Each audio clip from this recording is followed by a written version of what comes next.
మీ business ఏదైనా మీ ఊర్లో promotion చేయాలంటే అది సుమన్ టీవీతోనే సాధ్యం. ఇప్పుడే సంప్రదించండి.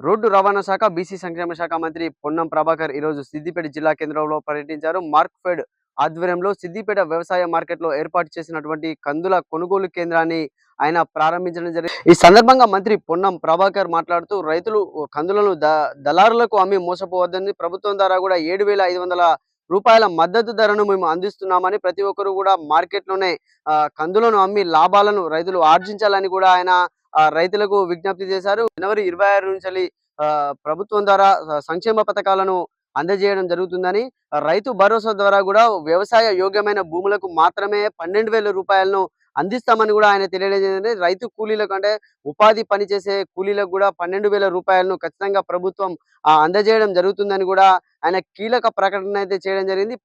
ప్రతి ఒక్క నియోజకవర్గానికి కూడా 35,000 ఇండ్ల చొప్పున కూడా మేము అందిస్తాము. ప్రతి ఒక్క పేదవాడికి ఇండ్లు అందించడమే మా ఇందిరమ్మ రాజ్యం యొక్క ప్రభుత్వ ప్రజాపాలన యొక్క లక్ష్యమని కూడా ఆయన మీడియాకు తెలియజేయడం అయితే జరిగింది. ఇంకా కీలక ప్రకటన ఏంటంటే, రేషన్ కార్డు సుదీర్ఘ కాలం నుంచి కూడా చాలా మంది ఎదురు చూస్తున్నటువంటి రేషన్ కార్డులపై కూడా మంత్రి పొన్నం ప్రభాకర్ కీలక ప్రకటన చేశారు. రేషన్ కార్డులకు కూడా సర్వే కూడా నడుస్తుంది. ప్రతి ఒక్కరికి కూడా పేదవారికి రేషన్ కార్డు అందించి, అంటే ఈ రేషన్ కార్డు ద్వారా కూడా ప్రభుత్వ ద్వారా వచ్చే పథకాలకు కూడా లబ్ధి పొందేలా కూడా మేము చేస్తామని కూడా ఆయన కీలక ప్రకటన అయితే చేయడం జరిగింది. ఇంకా ఇతరులు అంటే పిల్లల పేర్లు చేర్చడమే కానీ కొంతమంది రేషన్ కార్డులో కుటుంబ సభ్యులు మిస్ అయిన వాళ్ళ పేర్లు చేర్చడానికి కూడా ఇందులో అవకాశం ఉంటుందని కూడా ఆయన మీడియా ద్వారా కూడా ఒక కీలక ప్రకటన అయితే విడుదల చేయడం అయితే జరిగింది. దీని తర్వాత ఆయన ఆయన సొంత నియోజకవర్గమైనటువంటి ఉస్నాబాద్ లో కూడా పర్యటించనున్నారు. సిద్దిపేట మార్కెట్లో కందుల కొనుగోలు కేంద్రాన్ని ఈరోజు ప్రారంభం చేసుకున్నాం. కందులు మద్దతు ధర 7,550 రూపాయలతోటి కొనుగోలు ప్రారంభమైంది. రైతులు తమ ఉత్పత్తి చేసిన కందుల్ని మార్కెట్ యార్డ్లో మద్దతు ధరకు అమ్ముకోవాలని సందర్భంగా విజ్ఞప్తి చేస్తూ ఉన్నాం. గతంలో కూడా వడ్లకు సంబంధించిన ప్రక్రియ, పత్తి కొనుగోలుకు సంబంధించిన ప్రక్రియ, సన్ఫ్లవర్కు సంబంధించిన ప్రక్రియ కొనుగోలు విషయం లోపల సమర్థవంతంగా రాష్ట్ర రైతుల ఉత్పత్తులు కొనుగోలు చేయడం జరిగింది. వడ్లకు సంబంధించి 48 గంటల నుంచి 3 రోజుల్లో పేమెంట్ చేస్తామన్నాం. ఆ విధంగా పేమెంట్ చేసాం. ఎటువంటి తరుగులు కోతలు లేకుండా, ఎక్కువగా తూకం వేయకుండా. అదేవిధంగా సన్న వడ్లకు 500 రూపాయల బోనస్ ఇస్తామన్నాం. వాళ్ళందరూ కూడా ఇవ్వడం జరిగింది.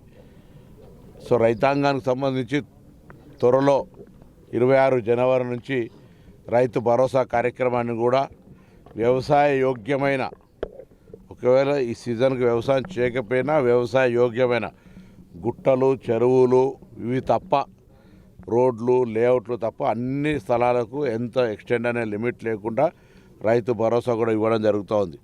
అదేవిధంగా ఉపాధి హామీ కూలీలకు సంబంధించి భూమి లేని నిరుపేదలందరికీ కూడా సంవత్సరానికి 12,000 రూపాయలు ఇవ్వడంతో పాటుగా ఇప్పటికే ఇందిరమ్మ ఇండ్లకు సంబంధించి సర్వే జరుగుతూ ఉంది. రేషన్ కార్డులకు సంబంధించి కూడా ఇప్పుడే ఉదయం మా నియోజకవర్గం నుంచి కొంతమంది ఫోన్ చేసినారు. కొంత ఊర్లలో పేర్లు తక్కువ వచ్చినాయని చెప్తున్నారు. అట్లే ఉండదు. రేషన్ కార్డు అనేటువంటిది అర్హత కలిగిన ప్రతి ఒక్కరికి కొత్త రేషన్ కార్డులు, పాత రేషన్ కార్డులు మేము ఎక్కడ డిస్టర్బ్ చేసేది ఏం లేదు. వాళ్ళందరికీ కూడా మళ్ళీ దాన్ని రేషన్ కార్డులు ఇస్తూ పేర్ల మార్పిడి, ఒక ఇంటి బిడ్డ ఇంకో ఇంటి కోడలైతే ఆ పేరు మార్చుకునేటువంటి అవకాశం కావచ్చు. కుటుంబంలో పెళ్ళైన తర్వాత కుటుంబంలో ఇంటికి 2-3 పెద్ద మనుషులు ఉన్నప్పుడు ఆ 2-3 పెద్ద మనుషులు రేషన్ కార్డులు అడుగుతూ ఉన్నారు 10 సంవత్సరాల నుంచి ఫ్యామిలీగా. అటువంటి ఇబ్బంది పరిస్థితి ఉంది. అవన్నీ కూడా ఇస్తాం. స్పష్టంగా ప్రభుత్వం నిర్ణయించింది. ఆ కింది స్థాయిలో ఆ విధంగానే కార్యక్రమాలు జరుగుతాయి. సో రేషన్ కార్డుల గురించి ఎవరైనా ఎక్కడైనా ఆందోళన చెందాల్సిన అవసరం లేదు. ఇందిరమ్మ ఇండ్లకు సంబంధించి పూరెస్ట్ పూర్ కింద నుంచి నియోజకవర్గానికి 3,500 ఇండ్లు ఇచ్చే కార్యక్రమాన్ని కొనసాగిస్తున్నాం. ఫేజ్డ్ మేనర్లో అందరికీ ఇచ్చే కార్యక్రమం జరుగుతుంది. ఒకటే మార్కు కష్టం కాబట్టి రాష్ట్ర వ్యాప్తంగా నియోజకవర్గానికి 3,500 ఇండ్లు ఇచ్చే కార్యక్రమం జరుగుతుంది. రేషన్ కార్డులు, ఇందిరమ్మ ఇండ్లు,